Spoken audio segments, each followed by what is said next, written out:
సకల భూతాల పట్ల దయ కలిగి ఉండాలి అని ప్రతి చోట చెప్తారు. భూత దయ ఉండాలి. సకల భూతాల పట్ల దయ కలిగి ఉండాలి అని మనకు శాస్త్రాలన్నీ చెప్తాయి. అహింస పాటించాలి, దయ కలిగి ఉండాలి. అహింస పాటించాలి, దయ కలిగి ఉండాలి. ఇప్పుడు ఈ దయ కలిగి ఉండాలి అంటే చాలా బాగుంటుంది వినడానికి. పైగా అనుకోవడానికి అజ్ఞానంలో ఉన్నంత వరకు నేను చాలా దయ కలిగిన వాడినండి. నేను చాలా దయతో ఉంటాను అని ఆ విధంగా చెప్పుకోవాలంటే బాగుంటుంది. కానీ యాక్చువల్‌గా దయను పాటించాలి అంటే అసలు ఎక్కడెక్కడ మనము దయ లేకుండా ప్రవర్తిస్తున్నాము అన్నది ముందు తెలియాలి. అది తెలుసుకుని అక్కడక్కడ నిర్దయత్వం ఎక్కడున్నదో దాన్ని తొలగిస్తూ వెళ్ళాలి. ఇది ఒక్కరోజు, 2 రోజులు, 3 రోజుల్లో అయ్యే పని గాదు. నేను కొన్ని సంవత్సరాలుగా కొంతగా ఈ దయను పాటించడానికి ప్రయత్నం చేస్తూ వచ్చాను. వస్తూనే ఉన్నాను. తర్వాత పోయిన సంవత్సరము, ఇంక సంవత్సరం చివరికొస్తూ ఉన్నది అన్న సమయంలో కొన్ని నెలలు యాక్చువల్‌గా ఏమి చెయ్యొచ్చు నేను దీని గురించి అని, ఎందుకంటే కొద్ది సంవత్సరాల నుంచి ప్రాక్టీస్ చేస్తున్నాను గాబట్టి, ఇనీషియల్ ప్రెప్ వర్క్, ఇనీషియల్‌గా ప్రిపరేటరీగా ప్రాక్టీస్ చేస్తూ ప్రయత్నం చేస్తున్నాను గాబట్టి, ఇంకిప్పుడు సీరియస్‌గా దీన్ని, ఎందుకంటే నేను ఇవి దైవీ గుణాలు, ఇది దైవీ సంపద అని ఏమి చెప్పారో ఒక 30 పైగా విషయాలు, వాటిని సాధించడానికి ఒక్కొక్క సంవత్సరం ఒక్కొక్కటి పట్టుకుని, అది ఎంతో కొంత సాధించి అందులో కొంచెం స్టెబిలైజ్ అయిన తర్వాత ఇంకొకటి తీసుకొని మళ్ళీ దాని గురించి ప్రయత్నం అట్లా చేస్తూ వస్తాను. ఇక్కడ కూర్చున్న మీకు కూడా తెలుస్తూ ఉంటుంది. నేను చెప్తూ ఉంటాను కూడా. అట్లానే కొంతకాలంగా ఈ దయను పట్టుకున్నాను. దాన్ని సాధించాలని ప్రయత్నం చేస్తున్నాను. అందుకోసము ఇంకా ఏమి చేయాలి? దయను పాటించాలి అంటే, సకల భూత దయ కలిగి ఉండాలి అంటే, అసలు ఎన్ని పార్ట్స్ ఇన్వాల్వ్ అయ్యి ఉన్నది అని చూసుకున్నాను. సకల భూతాల పట్ల దయ కలిగి ఉండాలి అంటే అది 3 పార్ట్ ప్రోగ్రామ్. పార్ట్ 1, నా చుట్టుపక్కల ఉన్న మనుషులు, ఇంకా జంతువులు, వాటి గురించి దయ ఎట్లైనా ఉంటుంది. అనవసరంగా వాటిని కొట్టడము, హింసించడము అట్లాంటివి మనం చెయ్యం గాబట్టి, పిల్లులైనా, కుక్కలైనా, కాకులైనా ఏవైనా సరే వాటిని మనమేమంటాము, వాటి నుంచి పోతుంటే మనం ఇటు నుంచి పోతాము. ఒకవేళ కావాలంటే దగ్గరికెళ్లి పలకరిస్తాము. లేకపోతే లేదు. కాబట్టి మిగిలిన జంతువుల గురించి, పశుపక్షుల గురించి చెప్పట్లేదు. ఇక్కడ ఓన్లీ మనుషుల్ని మాత్రం ఉద్దేశించి చెప్తూ ఉన్నాను. నా చుట్టూ ఉన్న మనుషుల పట్ల నాకు దయ ఉండాలి. ఆ తర్వాత రెండో పార్ట్, నా పైన నాకు దయ ఉండాలి. సకల భూత దయ అంటే నా చుట్టూ ఉన్న వాళ్ళ పైన దయ చూపించి, నా పైన నేను దయ చూపించుకోకపోతే పనిచేయదు మళ్ళీ. సకల భూతాలంటే మరి మీనా గూడా అందులోనే ఉన్నది. సకల భూతాల్లో మీనా గూడా ఉంది గాబట్టి, నా పైన కూడా నేను దయ చూపించుకోవాలి. ఈ నా పైన నేను దయ చూపించుకోవడం అన్నది మళ్ళీ 2 భాగాలు. నా పైన నేను దయ చూపించుకోవడము 2 రకాలుగా ఉంటుంది. ఎట్లా అంటే, ఒకటి, ఇతరులు నా పైన ఏవేవో ఎక్స్‌పెక్టేషన్స్ అన్నీ బెట్టుకుంటే, అవన్నీ గూడా నేను పాటించాలి అని ట్రై చెయ్యరాదు. అది అనవసరమైన హింస.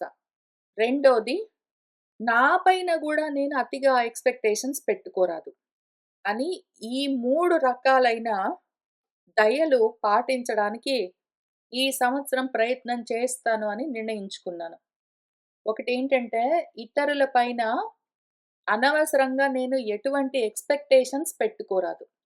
వాళ్ళు ఏదో నేను చెప్పినట్టు చదువుకోవాలి, నేను చెప్పినట్టు తినాలి, నేను చెప్పినట్టు మందులు వేసుకోవాలి, నేను చెప్పినట్టు ఉద్యోగం చెయ్యాలి, నేను చెప్పినట్టు డబ్బులు దాచుకోవాలి, నేను చెప్పినట్టు డబ్బులు సంపాదించుకోవాలి, నేను చెప్పినట్టు దానం చెయ్యాలి, నేను చెప్పినట్టు చదువుకోవాలి, నేను చెప్పినట్టు ఇంకేంటో చెయ్యాలి అని, నేను నా పక్కన వాళ్ళు ఎవరైనా సరే, భార్యో, భర్తో, కూతురో, కొడుకో, అన్నో, తమ్ముడో, అక్కో, ఎవరో ఒకళ్ళు, ఎవ్వరైనా సరే, ఎవ్వరి గురించైనా సరే వీళ్ళిట్లా చెయ్యాలి అన్న ఎక్స్‌పెక్టేషన్స్ పెట్టుకోకుండా ఉంటే, దానివల్ల జరిగే లాభమేమి అంటే, ఒకటి వాళ్ళొకవేళ ఆ విధంగా చెయ్యకపోతే నేను అప్‌సెట్ అయ్యి, బాధపడి, మనసు చిన్నబుచ్చుకుని, దాంతో నా మనసు జారిపోయి, నేను పతనమైపోవడం అన్నది ఉండదు. అంత దూరం వెళ్ళవలసిన అవసరం ఉండదు.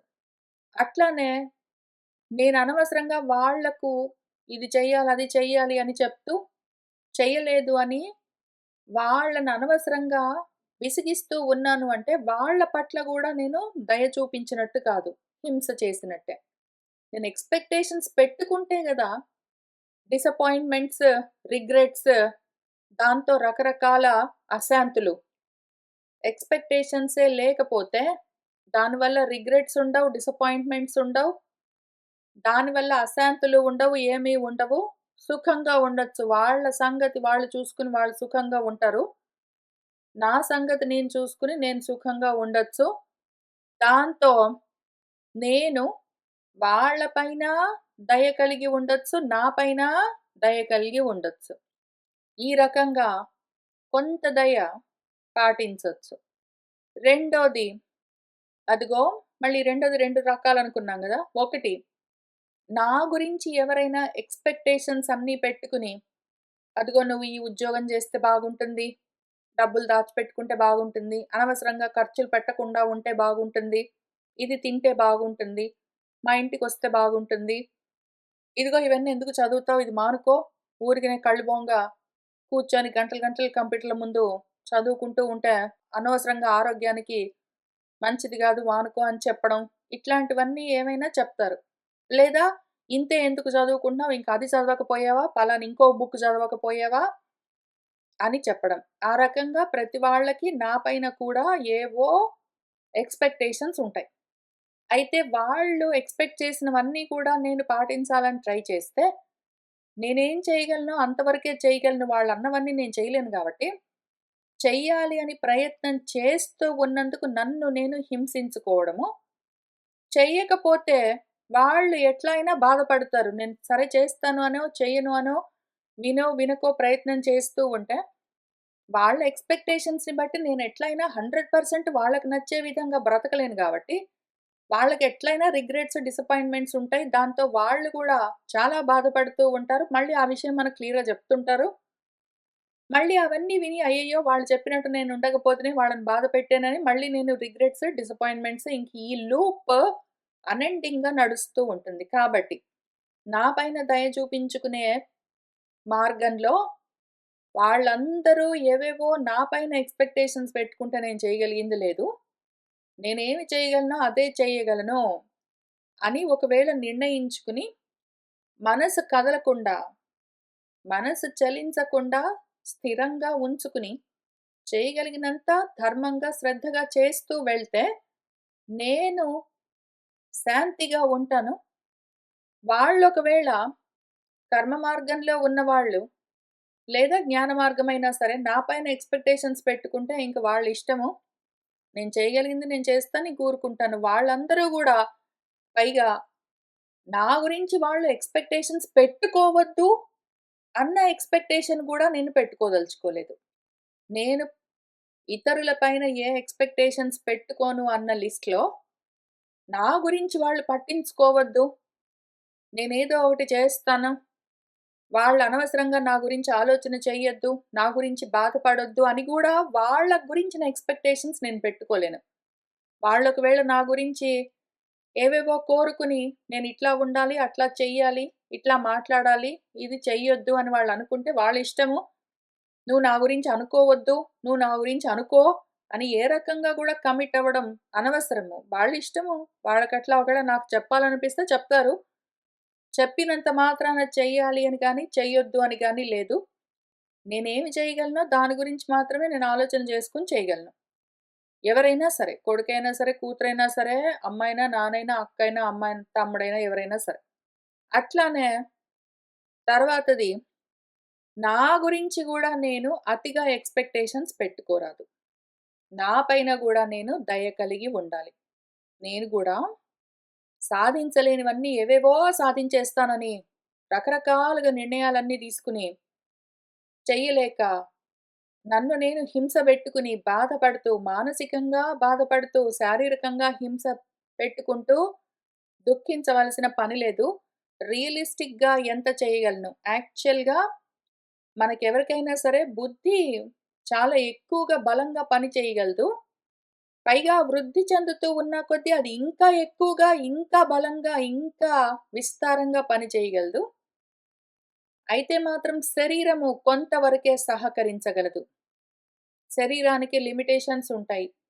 రకరకాల లిమిటేషన్స్ ఉంటాయి. చుట్టూ ఉన్న పరిస్థితులను బట్టి ఆరోగ్యం క్షీణించడమో, లేదా వార్ధక్యమో, లేదా ఇంకేదైనా కారణము. జనరల్‌గా గూడా దానికి తక్కువ శక్తి సామర్థ్యాలుంటాయి. బుద్ధి కన్నా గూడా తక్కువుంటాయి గాబట్టి, నేను ఎంత చేయగలను అని చూసుకొని, ఇంత చేస్తాను అనుకున్న తర్వాత, అందులో నా శరీరం ఎంత చేయగలదు అని గూడా చూసుకొని, దాన్ని బట్టి ఒకటి నిర్ణయించుకుని, అది సాధిస్తూ వెళ్ళడం ఇంక. అంతకన్నా ఎక్కువ చేయలేకపోయాను అనుకోవడము లేదు. అంతకన్నా తక్కువ చేయడం కుదరను గూడా కుదరదు. అనుకున్నంత వరకు రియలిస్టిక్‌గా నిర్ణయించుకోవడం, చేస్తూ వెళ్ళడం. ఈ రకంగా చేస్తే, నా పైన నేను దయ చూపించుకుని, నా చుట్టూ ఉన్న వాళ్ళ పైన దయ చూపించి, వాళ్ళు నేను సుఖంగా, సామరస్యంగా జీవించొచ్చు. ఈ సంవత్సరం నేను దీన్ని పాటిస్తాను అని నిర్ణయించుకున్నాను. అయితే ఈ సాధన చాలా వరకు చేయగలుగుతూ ఉన్నా కూడా, అక్కడక్కడ బాధకాలు గూడా ఉన్నాయి. ఎంత నేను ఇతరుల పైన ఎక్స్‌పెక్టేషన్స్ పెట్టుకోనో, నా పైన వాళ్ళు ఎక్స్‌పెక్టేషన్స్ పెట్టుకుంటే నేనేం చేయలేను. నా పైన నేను ఎక్కువగా ఎక్స్‌పెక్టేషన్స్ పెట్టుకోను అని కదా 3 పాయింట్ ప్రోగ్రామ్. అందులో నా పైన నేను అతిగా ఎక్స్‌పెక్టేషన్స్ ఏమీ పెట్టుకోలేదు. నేను ఈ సంవత్సరం ఎంత పని చేయగలను, ఏమి సాధించగలను అని చూసుకున్న దాంట్లో ప్రాపంచికంగా అవి చూసుకొని పక్కన బెట్టుకున్నాను.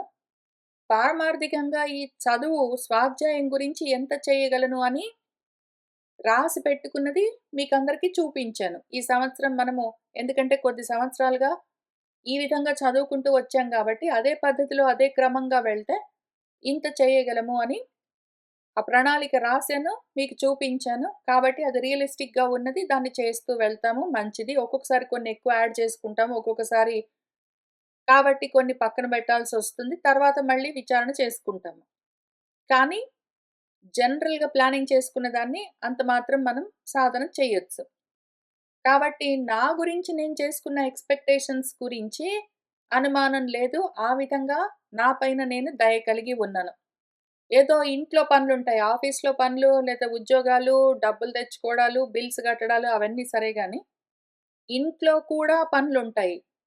అంట్లు తోమడాలు, బట్టలు ఉతకడాలు, ఇల్లు క్లీనింగ్ చేయడాలు అట్లాంటివి గూడా నేను రియలిస్టిక్‌గా ఎంత చేయగలను. స్వాధ్యాయానికి ఎక్కువ సమయం కేటాయిస్తాను కాబట్టి, ఇంటి మెయింటెనెన్స్ ఒక్కొక్కసారి తక్కువ చేస్తూ వెళ్తే గూడా, ఇల్లు ఇంకా కొంచెం క్లీన్ చేస్తే బాగుండునే అవన్నీ గూడా ఆశపడడం అనవసరము. కాబట్టి ఎంత చేయగలనో అంత అవుతే అవుతుంది లేతే లేదు. చదువుకోగలిగినంత చేసుకుంటూ వెళ్తాను అని నిర్ణయించుకున్నాను. అట్లానే నా దేహ పోషణం ఎంతవరకు చేయాలో అంత చేస్తాను. అతిగా చేసేది లేదు, తక్కువ చేసేది లేదు. అది బానే ఉంది. ఆ సాధన బానే ఉంది. దానికి బాధకాలు తక్కువ. నేనెక్కడికి వెళ్ళను, ఎవరిని ఇంటికి రానియను గాబట్టి, ఆరోగ్య సమస్యలు గూడా ఉండవు. ఎవరితోటి మాట్లాడను. నేను ఫోను చేయను. వాళ్ళు ఫోను చేస్తే నా ఇష్టముంటే ఎత్తుతాను లేతే లేదు. కాబట్టి నేను పైగా ఎవరింటికి వెళ్ళను, ఎవరిని ఇంటికి రానివ్వను. ఈ కారణానికే బయట వ్యక్తులతో సమస్యలు గూడా నాకు చాలా తక్కువ. అందుకని ఇంతవరకు నా పైన నేను దయ చూపించుకోవడము, రియలిస్టిక్ ఎక్స్‌పెక్టేషన్స్ పెట్టుకోవడం వరకు మాత్రం బానే ఉంది. ఆ తర్వాత ఎవరైనా నా పైన ఎక్స్‌పెక్టేషన్స్ పెట్టుకుంటే, దానికి నేను చేయగలిగిందేమీ లేదు. వాళ్ళిష్టము. నేను అన్నీ వాళ్ళు అనుకున్నట్టు నేను సాధించాలని ప్రయత్నాలు ఎన్ని సంవత్సరాలో అయింది మానేసి. ఇప్పుడు కొత్తగా ఈ సంవత్సరం స్టార్ట్ చేయవలసిందేమీ లేదు అందులో. కొత్తగా ఈ సంవత్సరము కాబట్టి అనుకుంటారు వాళ్ళు ఏదో నేను పలానా ఉద్యోగం చేయలేదని, పలానా డబ్బులు సంపాదించలేదని, అనవసరంగా ఇవన్నీ చదువుకుంటానని, లేదా వేరేది ఇంకేదో చదవట్లేదని ఇట్లాంటివి నా పైన ఉన్న ఎక్స్‌పెక్టేషన్స్ ఉంటే ఉన్నాయి. నేను పట్టించుకోవడం మానేసి చాలా సంవత్సరాలయింది. కాబట్టి అది కొత్తగా నేను మళ్ళీ చేయవలసిన పని లేదు. అయితే నా సమస్య అంతా ఏమి అంటే, ఇతరుల పైన నా ఎక్స్‌పెక్టేషన్స్ దాన్ని తగ్గించుకోవడము లేదా లేకుండా చెయ్యడము ఎంత కష్టమో ఆచరిస్తూ ఉంటేనే మాత్రమే తెలుస్తుంది నాకు. నా గురించి చెప్తున్నాను. ఎందుకు అంటే చాలా మంది మనుషులకి నా చుట్టూ ఉన్న వాళ్ళకి, వాళ్ళ పైన ఎవరైనా ఎక్స్‌పెక్టేషన్స్ పెట్టుకుంటే, నాకు సంబంధం లేదు నేనింతే చేయగలను అని అనడం గూడా చేతగాక అవస్థ పడుతూ ఉన్న వాళ్ళని నా చుట్టూ ఎందరినో చూస్తూ ఉంటాను. వాళ్ళ పైన గూడా వాళ్ళు రకరకాల ఎక్స్‌పెక్టేషన్స్ పెట్టుకొని చేయలేకపోయామని దిగులు పడుతూ, దైన్యంతో ఉండడము, రిగ్రెట్స్ అన్నీ పెట్టుకోవడము, డిసప్పాయింట్ అవ్వడం, I'm so disappointed at my self అనుకుంటూ తిరగడము. అట్లానే వాళ్ళ అన్నలో, అక్కలో, అమ్మలో, భార్యలో, భర్తలో, కొడుకులో, కూతుర్లో, స్నేహితులో, బంధువులో, వాళ్ళ ఆఫీస్ వాళ్ళో ఏవైనా ఎక్స్‌పెక్టేషన్స్ పెట్టుకుంటే వీళ్ళ పైన, కాదు అని చెప్పడం చేతగాక, చేస్తానో, చెయ్యను అని ఒప్పుకోవడమో, ఒప్పుకోకపోవడమో ఏదో ఒకటి చేసి, అవి జరిగితే జరుగుతాయి లేకపోతే లేదు. ఆ పక్కన వాళ్ళు వీళ్ళు ఎంత చేసినా సరే వాళ్ళు ఇంకేదో తక్కువైందని అంటూ, వీళ్ళింకా బాధపడుతూ, ఈ రకంగా ఈ సైకిల్‌లో నుంచి కూడా బయటపడలేక బాధపడుతూ ఉన్న వాళ్ళని గూడా ఎంతో మందిని చూసాను. వాళ్ళ పైన వాళ్ళు అన్‌రియలిస్టిక్ ఎక్స్‌పెక్టేషన్స్ పెట్టుకొని సాధించలేక బాధపడుతూ ఉన్నవాళ్ళు. ఇతరులు వాళ్ళ పైన పెట్టిన ఎక్స్‌పెక్టేషన్స్ రియలిస్టిక్, అన్‌రియలిస్టిక్ ఏముంది పక్కన వాడికి మన మీద ఏమి ఎక్స్‌పెక్టేషన్స్ అయినా ఉంటాయి. వాటిని కూడా ఏదో విధంగా ఆచరించాలన్న ప్రయత్నాల్లో ఉండి బాధపడుతూ ఉన్న వాళ్ళను కూడా చూసాను. నాకు ఈ 2 సమస్యలు లేవు. కనీసం ఇంతవరకు నేను కొన్ని సంవత్సరాలుగా చేస్తున్న సాధన వల్ల వీటిలో నుంచి బయటపడ్డాను. కానీ ఇంక మూడోదొకటి మిగిలింది అందులోకొచ్చి ఇరుక్కున్నాను. నా ఎక్స్‌పెక్టేషన్స్ ఏంటంటే చాలా లేవు. నా చుట్టూ ఉన్నవాళ్ళు గూడా ఎంతో మంది లేరు. అందరిని తగ్గించుకుంటూ వచ్చాను. మొత్తం కలిపి ఇక్కడ కూర్చొని నాతో చదువుకుంటున్న వాళ్ళు కొంతమందున్నారు. నా ఇమ్మీడియేట్ ఫ్యామిలీ ఒక ముగ్గురు, నలుగురున్నారు. మొత్తం కలిపి నా లోకం ఇంతే. మొత్తం కలిపి నా లోకం ఇంతే. నేను రెగ్యులర్‌గా వ్యవహారాలు చేయవలసి వచ్చే వ్యక్తులు ఇంతవరకే ఉన్నారు. మొత్తం వేళ్ళ మీద లెక్క పెట్టుకునేంత మంది మాత్రమే. అయితే వీళ్ళ పైన కూడా నాకు ఎక్స్‌పెక్టేషన్స్ ఉంటాయి.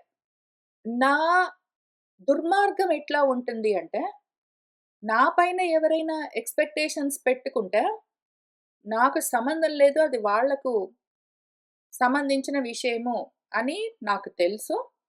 నేను రియలిస్టిక్‌గా ఏం సాధించగలనో అంతవరకే చేయగలను గాబట్టి, దాని మీద ఫోకస్ చేసి నేను చేస్తూ వెళ్తాను. అయితే కానీ, నేను మాత్రం నా చుట్టూ ఉన్న వాళ్ళ పైన అంటే నేనెవరితో ఇంటరాక్ట్ అవుతానో, వాళ్ళ పైన ఎక్స్‌పెక్టేషన్స్ పెట్టుకుంటాను. కొత్త విషయమేమీ లేదిందులో. సర్ప్రైజ్ కూడా లేదు. రహస్యం లేదు. చాలా సింపుల్. నా దగ్గర కూర్చొని చదువుకుంటున్న మీ అందరూ ఇంకా చదవాలి, ఎక్కువ చదవాలి, బాగా చదువుకోవాలి, ఇంకా ప్రయత్నం చెయ్యాలి. ప్రపంచంలో కర్మలింకా తగ్గించుకుంటూ పోవాలి.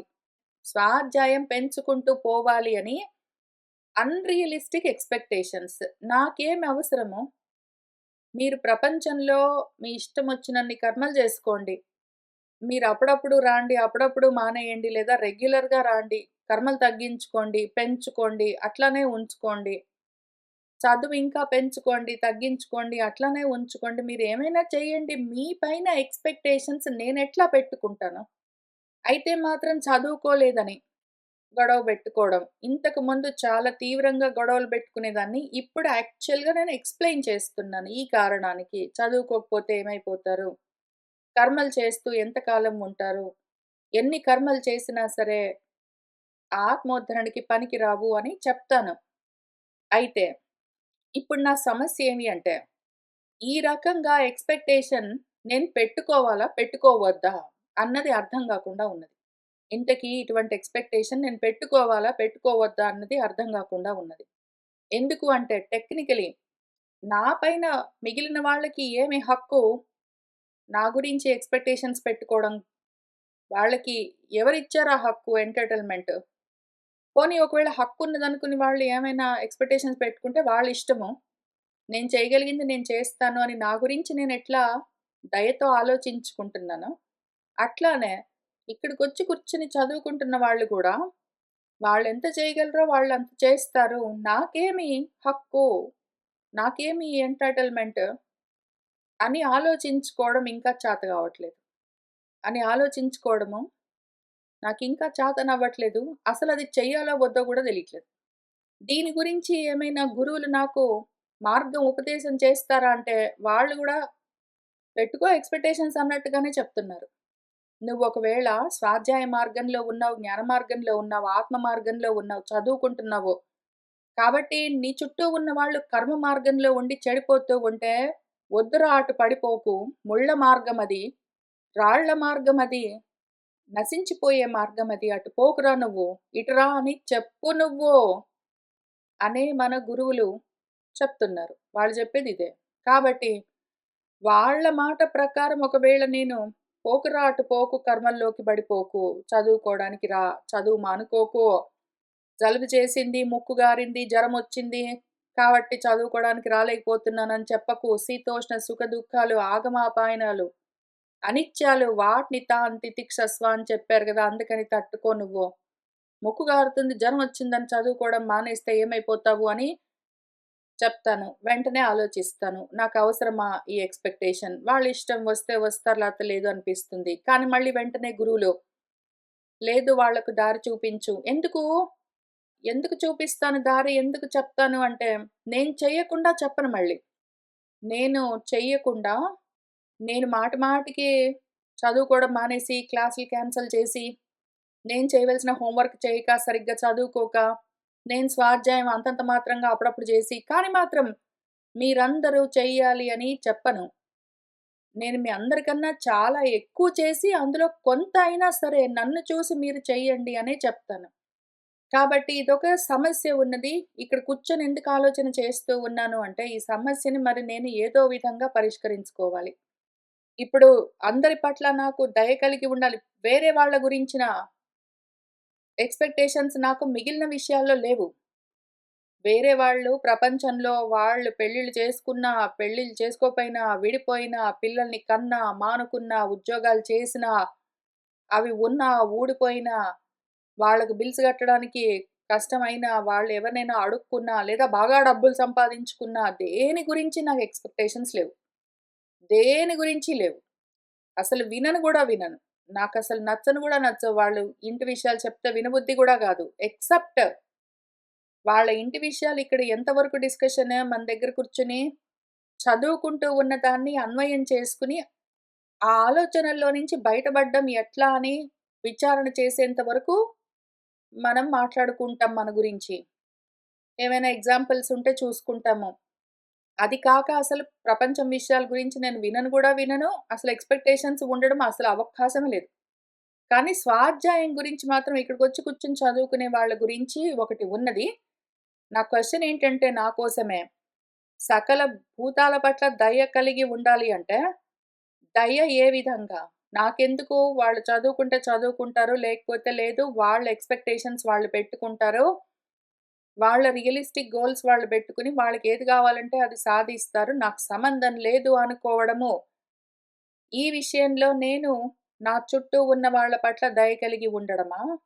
లేదా ఎన్నాళ్ళు చేస్తారు కర్మలు, వద్దటు పోకండి తగ్గించుకోండి.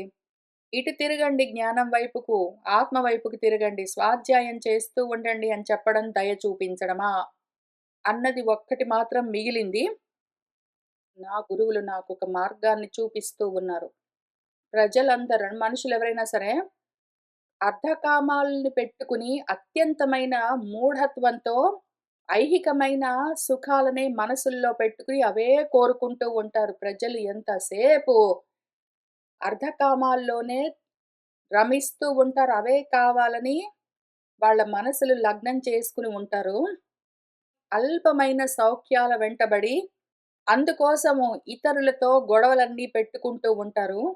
దుఃఖాలను పొందుతూ ఉంటారు కాబట్టి, చదువుకున్నవాడు, తెలిసినవాడు, వాడి చుట్టూ ఉన్న వాళ్ళలో ఎవరైనా సరే మాయామోహంలో ఉంటే, కర్మల్లో కూరుకుని ఉండి అర్థ సంపాదన, కోరికలు తీర్చుకోవడము ఇవే కదా నా ధర్మము. ధర్మంగా అర్థాన్ని సంపాదించుకోవడము, ధర్మంగా కామాలు తీర్చుకోవడమే నా ధర్మము అని, ఇంకా నిజంగా అదే పరము అని అంతటి మాయామోహంలో ఉన్నవాళ్ళు చుట్టూ ఉంటే, వాడు ఎంత జడుడైనా సరే, ఎంత మొండివాడు, మూర్ఖుడు, వాడు అదే పనిగా కర్మల్లో ఉండి, అదే విధంగా కోరికలతో తపించిపోతూ ఉంటే, ఆ విధంగా వాడు జంతువులాగా బ్రతుకుతూ ఉంటే, జన్మ తీసుకున్నాడు, కోరికలు తీర్చుకుంటూ ఉంటాడు, సంపాదించుకుంటాడు, తెచ్చుకుంటాడు, వండుకుంటాడు, వాళ్ళకి వీళ్ళకి పెడతాడు, తింటాడు, ఇంకా కూర్చుంటాడు. ఇంకా అంతవరకే ఆలోచన చేస్తున్నాడు వాడు. ఆత్మాలోచన చెయ్యట్లేదు వాడు. మనసుతో మననం చేసి, మనిషిగా దుర్లభమైన మనిషి జన్మ తెచ్చుకుని వాడు, ఆ మనసున్నది గాబట్టి దాన్ని ఉపాధిగా వాడుకుని, ఆత్మస్థితిని చేరుకోవడం గురించి ప్రయత్నం లేదు పురుష ప్రయత్నము. వాడు పురుష ప్రయత్నం అంటే పరమపురుషం అర్థ సంపాదనే అనుకోని వాడు ప్రపంచంలోనే తిరుగుతూ ఉంటే జంతువులాగా, పాశాలకు బద్ధుడై జన్మ తీసుకుని, వాడి పైన దయ గలిగి, కళ్ళున్నవాడు కళ్ళు లేక దారి తెలియక ఎటో బడిపోతూ ఉంటే ముళ్ళ మార్గంలో, రాళ్ళ మార్గంలో వాళ్లకు దారి చూపించినట్టు తెలిసే విధంగా చెప్పి, పక్కదారిలో నుంచి పోతూ ఉన్న వాళ్లకు సరైన మార్గాన్ని చూపించవలసి ఉన్నది. ఇది దయ అని చెప్తూ ఉన్నారు. కాబట్టి నా ప్రయత్నం నేను చేస్తాను. తెలిసిన వాళ్ళు తెలియక కర్మల్లో పడి చదువుకోవడం తగ్గించి, లేదా అప్పుడప్పుడు చదువుకుంటూ, అప్పుడప్పుడు మానుకుంటూ, చదువుకున్న సరిగ్గా అర్థం చేసుకుని చేసుకోక, కానీ మాత్రం కోరికల్లో నుంచి ఏమాత్రం మనసుని ఇటు తిప్పలేక, అర్థ సంపాదన పైన ఉన్న అర్థం పోతుందేమో అన్న భయంతో బిక్కుబిక్కుమంటూ బ్రతుకుతూ ఉన్న వాళ్లకు అది దారి కాదు, అది తప్పు మార్గము, ఇటు రా అని చూపించడము దయ కలిగి ఉండడమే అని చెప్తూ ఉన్నారు కాబట్టి, సరే అయితే మరి. కాబట్టి నాకు ఉన్న ఆ ఒక్క సమస్య అంత మాత్రాన గురువులు చెప్పినంత మాత్రాన నా మనసు అంగీకరించాలి గదా! ఎందుకు అంటే నా చుట్టుపక్కల నాతో పాటు చదువుకోవడానికి ప్రతిరోజొచ్చి కూర్చునే వాళ్ళు తెలివి తక్కువున్న వాళ్ళు గాదు, శ్రద్ధ తక్కువున్న వాళ్ళు గాదు, ఇష్టం లేని వాళ్ళు గాదు. అయినా గూడా వాళ్ళందరికి ఉన్న కష్టమేమి అంటే కర్మలు పిలుస్తూ ఉంటాయి. వాళ్ళు ఆగకుండా, ఆగలేక వెళ్ళిపోతూ ఉంటారు. అందుకని చెప్పవలసి వచ్చినప్పుడు నా వయసులో ఉన్నవాళ్ళున్నారు, నాకన్నా చిన్నవాళ్ళున్నారు, నాకన్నా పెద్దవాళ్ళున్నారు. వాళ్ళందరినీ ఏమీ అనలేము. ఎప్పుడైనా అనవలసి వస్తే మనసు దిగులు పడుతుంటుంది. ఆ రకంగా దయ చూపించినా గూడా, వాళ్ళ పైన దయ చూపించి ఒకవేళ మార్గాన్ని చూపిస్తున్న సమయంలో కఠినంగా మాట్లాడవలసి వస్తే నా మనసుకి నేను దయ చూపించుకోక అది దిగులు పడుతూ ఉంటుంది. కాబట్టి ఏం చెయ్యాలి? దీన్ని ఎట్లా రిజాల్వ్ చేసుకోవాలి అని సాధన తీవ్రంగా చేస్తూ వెళ్తాను. ఇంతకీ ఎవరైనా సరే కర్మల్ని మాత్రం ప్రయత్నపూర్వకంగా తగ్గించుకోవాలి. స్వాధ్యాయం ఆత్మధర్మం అది. దాన్ని ప్రయత్నపూర్వకంగా పెంచుకోవాలి. శుభం భవతు.